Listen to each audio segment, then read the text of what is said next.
आज मैं माननीय प्रधानमंत्री नरेंद्र मोदी जी का ध्यान आकृष्ट करना चाहता हूँ। माननीय प्रधानमंत्री नरेंद्र मोदी जी, पहले तो आपको कोटि कोटि धन्यवाद जो आपने एक साथ सुप्रीम कोर्ट में 9 माननीय न्यायाधीश जी का नियुक्त किए। इससे क्या होगा? इससे यह होगा, देश के और सुप्रीम कोर्ट में जो लंबित मामले पड़े हुए हैं उसका निष्पादन जल्द से जल्द होगा। पीड़ित व्यक्ति को न्याय मिलेगा। पीड़ित व्यक्ति को एक दिल में प्यार बढ़ेगा, जो हमको किसी ने तंग किया तो न्यायालय ने उसे उचित सजा दी। लेकिन मैं माननीय प्रधानमंत्री नरेंद्र मोदी जी का ध्यान बिहार की ओर आकृष्ट करना चाहता हूँ। बिहार विधानसभा का चुनाव 2020 के अंतिम में ही हो गया था। नए साल में नई सरकार बनी। जनवरी फरवरी में ही बिहार में विभिन्न राजनीतिक दलों के द्वारा पटना हाईकोर्ट में 30 याचिकाएं दायर की गई, जो चुनाव में मतगणना में हेरा फेरी हुआ था। ऐसे बिहार में ऐसे होते रहता है। कई एक विधानसभा में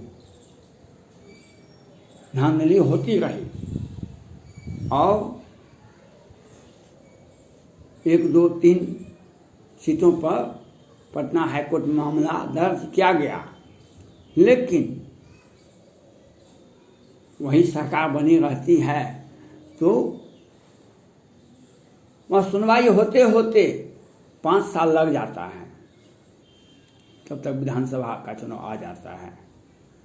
इसी प्रकार का सोच इस बार भी लगा हुआ है। लेकिन ये मामला तो इस बार कुछ लंबा पड़ गया। 30 याचिकाएं हैं, लेकिन एक चालाकी भरे, साजिश भरे व्यवस्था में ये मामले खुले नहीं हैं। जबकि अभी आप उसके बाद बिहार विधानसभा चुनाव के बाद, बिहार विधानसभा का चुनाव हुआ था 2020 के अंतिम में, लेकिन 2021 में पश्चिम बंगाल में चुनाव हुए और पूरे भारत में उपचुनाव भी हो रहे हैं। पश्चिम बंगाल में हो रहा है, बिहार में भी 2 विधानसभा का चुनाव हो रहा है। देश के अनेक राज्यों में उपचुनाव हुआ, जहाँ जहाँ सीट खाली हुआ है। लेकिन मैं यह आपसे जानना चाहता हूँ, जो 30 याचिकाएं पटना हाईकोर्ट में लंबित है चुनाव में मतगणना में हेरा फेरी का, इसकी सुनवाई कब होगी? क्या बिहार विधानसभा का कार्यकाल 100 वर्ष का होता है कि 50 वर्ष का होता है? बिहार सरकार नहीं चाहती है सुनवाई हो। अपने अधिवक्ता के माध्यम से अनेक तरह के व्यवधान पैदा करने का इनको आपने देखा होगा। जो एक ट्रक ड्राइवर को बिहार सरकार ने 31 दिनों तक हाजत में बंद रखा, वह पीड़ित परिवार चला गया हाईकोर्ट ने उसे 5 लाख का जुर्माना बिहार सरकार को देने के लिए वे चले गए। बिहार सरकार चले गई पर सुप्रीम कोर्ट ने तो कहा कि क्यों, क्या एक ट्रक ड्राइवर का स्टेटस नहीं कहता है 5 लाख लेने का? आप फंडामेंटल राइट को नस्तानाबूद कर दिए और जाते हैं सुप्रीम कोर्ट, जाते हैं पटना हाई कोर्ट। तो मैं माननीय प्रधानमंत्री नरेंद्र मोदी जी से ये अपील करना चाहता हूँ, ये जो याचिकाएं 30 याचिकाएं दायर की गई है, इस पर सुनवाई नहीं हो रही है, इस पर आपका इससे क्या प्रजातंत्र मजबूत रहेगा? प्रजातंत्र सुरक्षित रहेगा? चुनाव में मतगणना में हेरा फेरी हो जाए, सरकार बनी रहे और एन प्रकार समय काटते रहे, ये ऐसा होता है। ये बिहार में अधिक होता है। मैंने अनेक वीडियो में आपको पहले कहा था, आपने 9 न्यायाधीश सुप्रीम कोर्ट में एक साथ नियुक्त किए। भारत में अनेक राज्य हैं, लेकिन 3 राज्य अति संवेदनशील हैं, महाराष्ट्र, पश्चिम बंगाल और बिहार। आप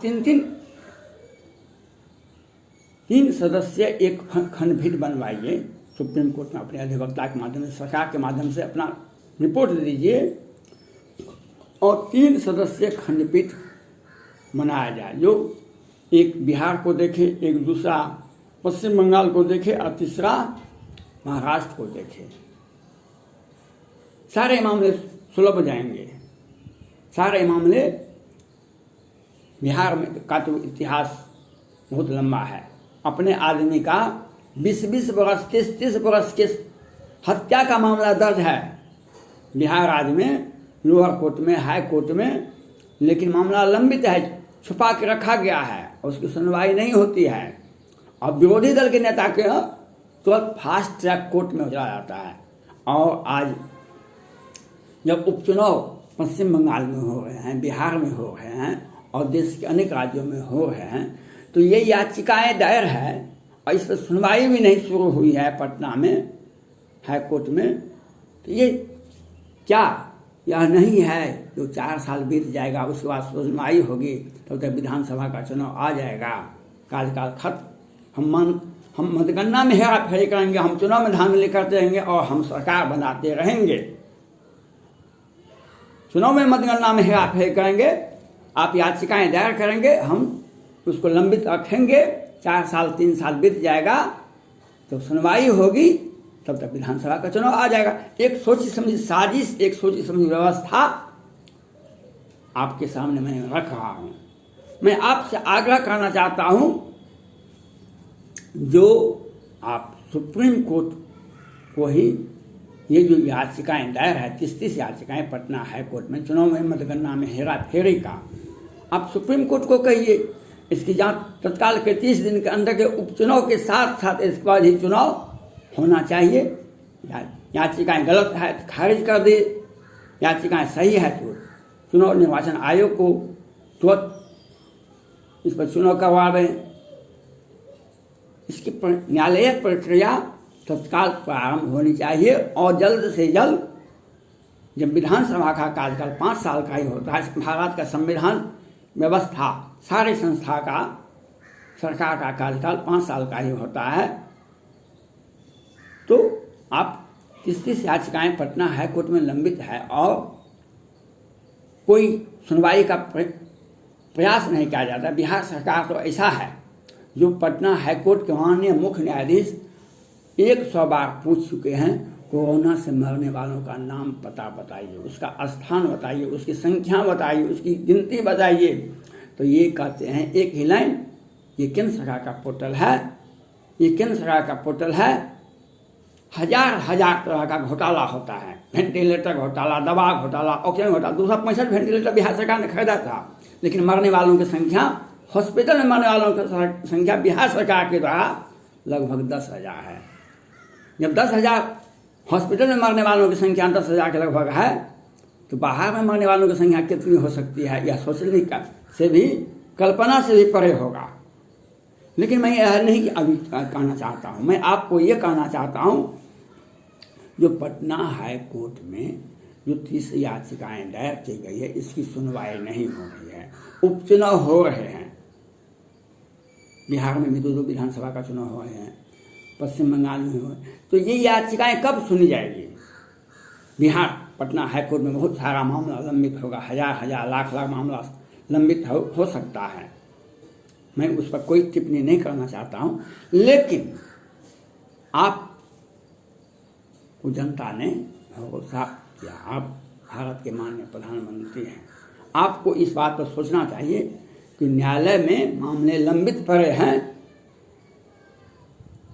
मामले वो लंबित पड़े रहेंगे, लेकिन अगर पीड़ित पर पक्ष मर जाए तो न्याय किसको आप दीजिएगा? बिहार विधानसभा का कार्यकाल पूरा हो जाएगा तो वह याचिकाएं किस काम का? याचिकाएं किस काम का? मैं आपसे आग्रह करता हूं, आप सुप्रीम कोर्ट को आप अपने आदेश से याचिकाएं पर तत्काल सुनवाई होनी चाहिए और किस व्यवस्था में होनी चाहिए, कैसे होगी, यह आपकी जवाबदेही है। जनता आपसे पूछ रही है। जो 30 विधानसभा में चुनाव मतगणना में हेराफेरी हुआ था बिहार में, आप इस पर सुनवाई क्यों नहीं हो रही है, क्यों विलंब हो रहा है? आप ये बताने का कोशिश करें। मैं इसके पहले भी सुप्रीम कोर्ट, कानून मंत्री, केंद्र सरकार और पटना हाई कोर्ट को भी मैं इसके लिए वीडियो बना के प्रस्तुत कर चुका हूँ। मैं आज आपको ये बताना चाहता हूँ, ये व्यवस्था जो है, यह व्यवस्था उस उपचुनाव के साथ साथ बिहार विधानसभा में जो लंबित याचिकाएं हैं उस पर भी फैसला लिया जाना चाहिए, तत्काल लिया जाना चाहिए। 6 महीना से अधिक हो गया याचिका का और उस पर सुनवाई भी नहीं हो रही है। और ये 2 साल के बाद सुनवाई होगी, 3 साल के बाद होगी, तो विधानसभा का चुनाव आ जाएगा। इसके पहले भी ऐसा ही बिहार का इतिहास है। शिवहर में भी हुआ था चुनाव में मतगणना में हेराफेरी, हाई कोर्ट गया, मामला 3 साल 4 साल तक लगा रहा, फिर विधानसभा का चुनाव आ गया। इसके पहले भी ऐसा, आप बिहार में के बारे में सब कुछ जानते हैं। मधुबनी के मोहम्मदपुर में सैनी परिवार की हत्या हो जाती है दिन उजाले 12 बजे से 3 बजे के बीच में। अपराधी अभी तक गिरफ्तार नहीं होते हैं और वे अपराधी अपराध करते हैं जो पहले से शराब में और हत्या में मामले में जेल जाते हैं, लेकिन बिहार सरकार की पुलिस को नहीं मिलती है, उस पर सूट वारंट नहीं निकलता है, क्योंकि ये बिहार सरकार के चहेते उम्मीदवार हैं। अनेकों अपराधी पर अपराध लंबित पड़े हैं। खास करके जदयू के कार्यकर्ता और सरकार के सरकार में जो बैठे हुए हैं उन लोगों पर हत्या तक का मामला दर्ज है, लेकिन उसकी सुनवाई फाइल कहाँ रखा हुआ है ये किसी को भी पता नहीं है। लेकिन विरोधी दलों को फास्ट ट्रैक कोर्ट सजा भी पूरी हो जाती है। मैं ये अन्य बातों को मैं यह नहीं जानना चाहता हूँ। मैं माननीय भारत के माननीय प्रधानमंत्री नरेंद्र मोदी जी से अपील करना चाहता हूँ, जो 30 याचिकाएँ पटना हाई कोर्ट में लंबित है चुनाव में मतगणना में जो बिहार में हुआ, मतगणना में हेराफेरी हुआ था, आप उसका निष्पादन के लिए तत्काल कार्रवाई करें। आप सुप्रीम कोर्ट के माननीय न्यायाधीश जी को यह केस दे दें, आप जैसे भी दें, निर्वाचन आयोग को दें, लेकिन इसे लंबित रखना। राष्ट्रकवि दिनकर जी ने कहा था, हत्या में कहीं, रक्षा में कहीं हत्या नहीं हो जाए। आप संवैधानिक व्यवस्था को मजबूत करना आपका पहला अधिकार है। चंद्रशेखर आजाद भारत के स्वतंत्रता सेनानी थे और स्वतंत्रता सेनानी ही नहीं थे, उन्होंने 25 वर्ष के कम उम्र में ब्रिटिश संसद में बम फेंक दिए थे और वहाँ की पुलिस ने उसे पकड़ लिया। पूछा क्यों ऐसा तुमने काम किया?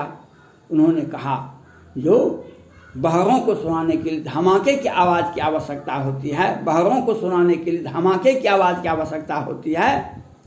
सोशल मीडिया पर मैं अपना बात रखता हूँ, आज धमाके की आवश्यकता नहीं है, सोशल मीडिया पर बात रख दीजिए और समय आएगा सभी लोग जानेंगे, देखेंगे कि किस तरह से केंद्र सरकार की, बिहार सरकार किस तरह से न्यायालय को भी प्रभावित करती है, किस तरह से याचिकाएं को अनसुनी करते हैं, किस तरह से संवैधान व्यवस्था को तहस नहस करते हैं। इसके लिए आप दोषी होंगे।